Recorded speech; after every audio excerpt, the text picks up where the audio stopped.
Dans ce Tour de France-là, il n'y a que des maillots verts.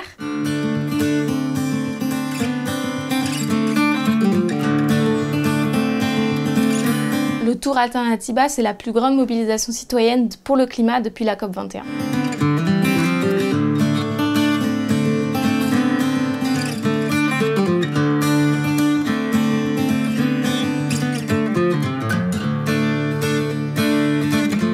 Ces vélos qui sont à 3 et 4 places, c'est un symbole. C'est le symbole 1 de la transition écologique et 2 de la solidarité. En plus, c'est des vélos qui, forcément, des triplettes et quadruplettes, ça attire l'œil. Donc ça nous permet d'avoir un premier contact avec les gens sur notre passage et ça permet de se faire remarquer. On estime que 50 à 70% des leviers pour lutter contre le dérèglement climatique, elle se trouve à l'échelle des territoires. C'est pour ça qu'on décide de traverser ces territoires, d'aller au plus près des gens pour porter ce message de l'urgence climatique.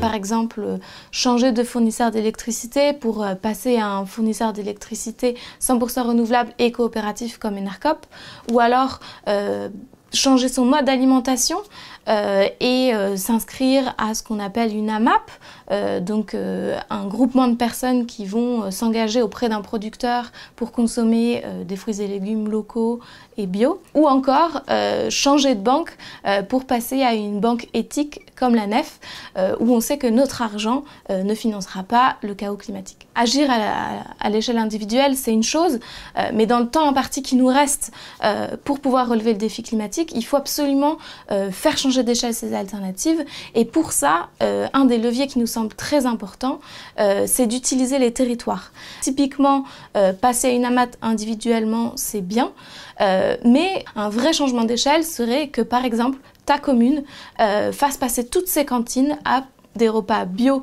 et locaux, et là ça a un réel impact sur la consommation parce que ce sont des milliers de repas consommés, mais aussi sur la production parce que ça encourage des producteurs à venir s'installer et donc à relocaliser la production. Oui, les alternatives existent, oui on peut vivre autrement, mais pour ça il faut les faire changer d'échelle et il faut aussi s'opposer, résister aux projets qui aggravent le dérèglement climatique.